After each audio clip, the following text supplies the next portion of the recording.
Video yang beredar viral terkait tersangka narkoba yang mengaku dibekingi polisi saat dilakukannya jumpa pers dengan media jadi perbincangan warganet. Apakah betul pengakuannya itu dan bagaimana nasibnya kini?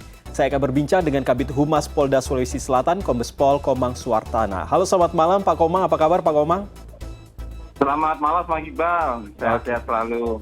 Baik, Pak Komang, sebelum saya bertanya soal bagaimana tanggapan dari kepolisian terkait dengan ucapan dari tersangka ini, tentunya kita juga bertanya-tanya sebenarnya kasus apa yang menjerat tersangka ini? Halo? Ya Mas? Ya Pak Komang, bagaimana, apa kasus yang menjerat dari tersangka ini sebenarnya sebelum saya bertanya terkait dengan pengakuannya ini? Terima kasih, bisa kami sampaikan bahwa rekan-rekan kita dari BNK Tanah Toraja mengungkap kasus narkotika jenis sabu-sabu di mana tersangka ada 4. Di saat melaksanakan rilis kasus, itu dari salah satu tersangka itu menyatakan adanya backingan dari anggota Polres. Oke. Jadi dengan adanya video viral tersebut, kita dari Polda langsung perintah Bapak Kapolda untuk turun ke lapangan, langsung mengecek apakah benar informasi yang didapat adanya oknum anggota yang membackingi narkoba di wilayah Toraja Utara.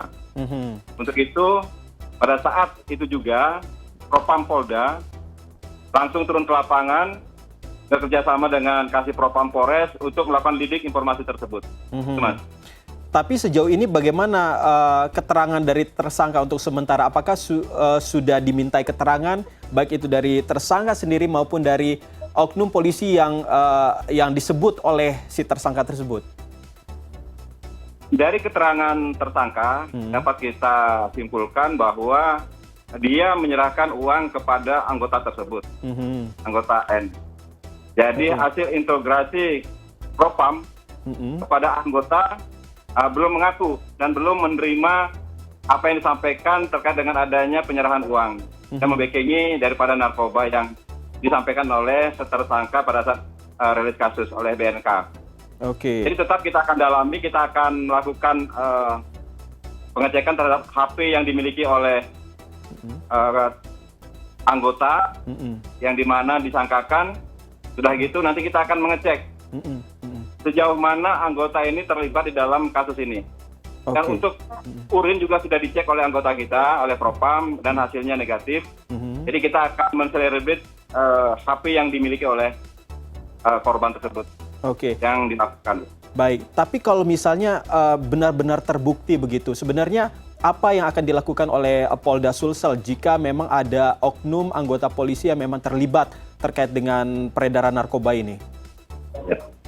Terima kasih. Apabila anggota kita terbukti melakukan pelanggaran terkait dengan masalah narkoba, perintah tegas Bapak Kapolda setiap apel pagi kepada seluruh jajaran akan menindak tegas setiap pelanggaran anggota yang terlibat di dalam pelanggaran narkotika. Ini sudah sering-sering disampaikan. Tidak pandang bulu siapapun di belakang anggota tetap akan kita tindak sesuai dengan peraturan dalam Undang-Undang Kode Etik kita.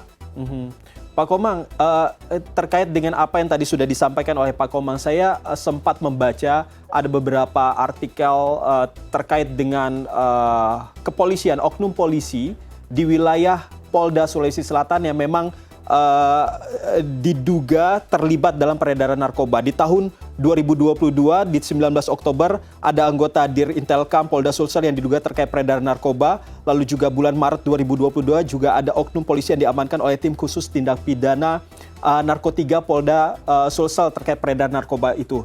Sebenarnya bagaimana kemungkinan keterlibatan oknum polisi terkait dengan narkoba ini? Apakah memang betul ada, terutama di wilayah Sulawesi Selatan? Bisa kita sampaikan bahwa penekanan Bapak Kapolda bahwa Sulawesi merupakan target daripada narkotika dan sudah menjadi sarangnya narkotika.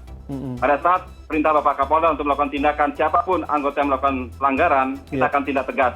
Termasuk juga anggota kita yang kemarin disampaikan anggota Intel atau anggota Polres, itu kita proses dengan tuntas, kita pidanakan.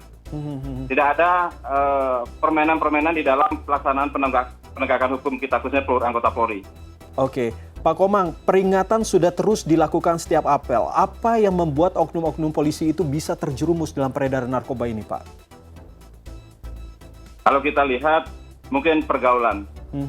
Pergaulan sejak itu ingin cepat untuk mendapatkan rezeki yang besar.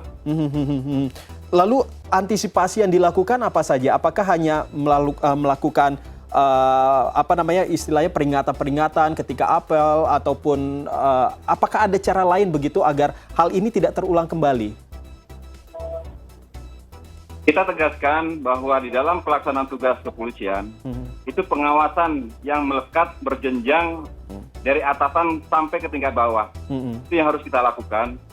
Dan terus-menerus kita awasi pelaksanaan anggota di lapangan, khususnya anggota narkotika. Dan setiap anggota narkotika, perintah Bapak Kapolda untuk selalu dicek urinnya.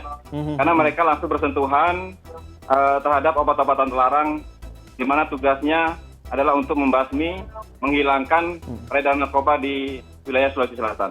Baik, Pak Komang, terakhir, ini ada sejumlah warganet di Twitter, saya baca justru mempertanyakan terkait bagaimana keamanan dari si tersangka narkoba ini yang kalau misalnya memang betul ada oknum polisi yang terbukti membackingi dari si tersangka ini, apakah jaminan keselamatannya ini bisa dipastikan? Tetap kita akan jamin kepastian daripada tersangka tersebut untuk memberikan laporan-laporannya sehingga membuka terhadap anggota-anggota melakukan kesalahan-kesalahan kita. Kita akan jamin keamanannya. Baik, terima kasih Kabid Humas Polda Sulawesi Selatan, Kombes Pol Komang Suartana sudah berbincang dengan kami malam ini. Salam sehat selalu, Pak. Salam sehat, Pak Iqbal. Selamat malam. Selamat malam, Pak.